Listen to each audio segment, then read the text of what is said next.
Well, what do you think, Brian, about the big events that are going on in the TKO world of the big corporate entity now that controls the strings of all of our favorite wrestlers, our beloved sport, the sport of kings, and now the insignia piece of the whole company, WrestleMania, the rage that started it all. We've lost it.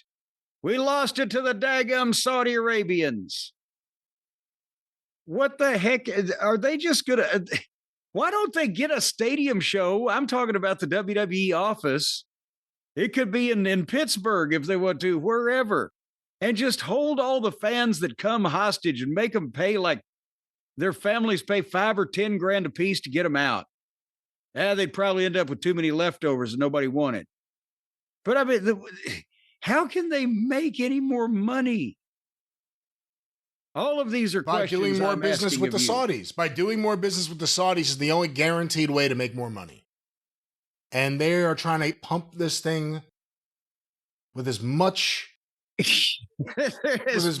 revenue producing opportunities as any business ever. I mean, it's astounding. We'll talk a little bit later about what Mark Shapiro of TKO had to say about ticket sales and past ticket sales. But WrestleMania, that's the biggest one. That's the name. Even people who don't know wrestling. Mr. T's daughter the other day, my dad and Hulk Hogan would go do a WrestleMania. You know, for a lot of people who don't know wrestling, they think every event is a WrestleMania. It was like a Kleenex. It became just a catch-all term. It's one thing when there's the Royal Rumble and then there's the Saudi Arabian Royal Rumble. But when you actually just take the event and you're putting it over there, that also means if it's 2 days of WrestleMania, it's days of WrestleMania. That's WrestleMania airing here in the United States in the middle of the day.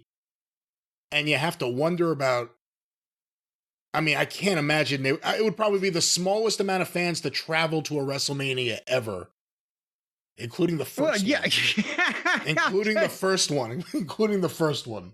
But no, I think you're right there because there's going to be a lot of people's streaks come to an end at WrestleMania as far as all these fans that have fanatically gone. If you go to Saudi Arabia for a wrestling event, there's something wrong with you.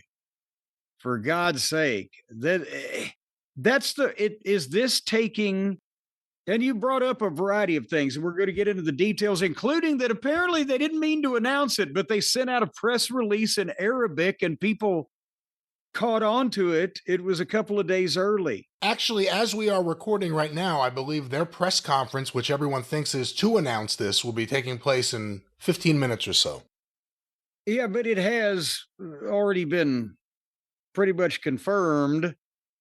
But again, 2027, it'll be WrestleMania. One would also think that will be the SmackDown and the Raw and the, whatever they have to do over the course of that weekend. And they're just about to announce it. And that's after they pulled out of New Orleans for next year to give it back to Las Vegas because they could get more money out of Las Vegas. Now 2027 is going to Saudi Arabia for what is apparently over $100 million, depending on whether The Rock wrestles. And these people can just buy anything. And by the way, that's for the 300th anniversary of the Kingdom of Saudi Arabia. Oh, well, we can't let that go by unmarked. So in terms of them spending money and them they're trying to get everything over there. But they're going to, spare no expense when it comes to making WWE happy for this. But even over here to an extent, they are now having cities bid on whether they get pay-per-views or big events. Hey, Boston, you don't want to pay $5 million? Well, goddamn it, Cleveland will pay $5 million. I mean, we used to have to come into town under cover of darkness, and now the goddamn mayor has to authorize the funds to bring us. Good Lord. But that's the thing. Is this an example? Is this going to be a taking Starrcade out of Greensboro type of moment for the WWE fans, or at least the significantly hardest core portion of them? And you may want to answer that phone, and maybe Nielsen. I don't know. I don't know if there's anything that could really be a taking Starrcade out of Greensboro moment for the modern day WWE, the way it's concocted, the way it's run by TKO. Do they not care enough these days? Greensboro, the reaction from the Greensboro wrestling fans, correct me if I'm wrong, to losing Starrcade was the reaction of, in a lot of cases, regular fans, working class fans who felt like the wrestling was more than something they every now and then went to. It was something that was part of the community in a sense. Yeah. And you're right. There's not that anymore. Yeah. Well, WWE's chasing that away, it would seem. That's why I always said that was one of the big plays. Tony Khan never figured out how to book or had the right talent. That's the one big thing to play into, because they're pricing people out and people are noticing it. But, I said before that I think at the end of the day, the Saudis are going to end up owning WWE. And maybe I should rephrase that. I think they'll probably end up owning TKO. Because there's no one else who's willing to just splurge like that. And they're really trying hard to make Saudi Arabia a serious destination for sporting events featuring Hollywood, film festivals. They want everything. Well, now, when they have bought these other companies, they still keep the people in charge of them that are familiar with the particular business and market that they are in, rather than, in other words, they wouldn't just send, six guys from the Sheik's fucking sports council to just start running TKO. They would still keep management in place. Well, we don't know that, and we're not even close to that happening. Well, I'm not saying we know it, but would that be their track record? Is that what they normally do? Hey, listen, how many of these guys are used to hearing the word no? When they have a booking idea that they want to come with if they own the thing, there's going to be a lot of problems. But we'll get there. So you're saying the next the Sheikh Salih bin Tony Khan is going to be even more dangerous than the other one we got?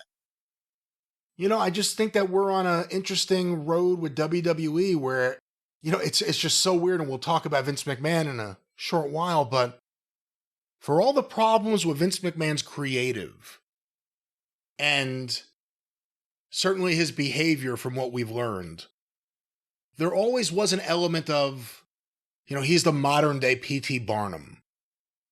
And P.T. Barnum was built on touring. It wasn't just having something and, every now and then doing it. And WWE is losing any domestic local feel they still had, even though they didn't run places regularly.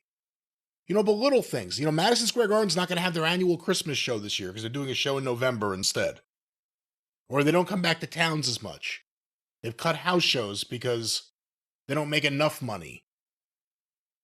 It's a dangerous point when the people in charge are chasing every buck, because eventually it's going to interfere with things that people can't ignore.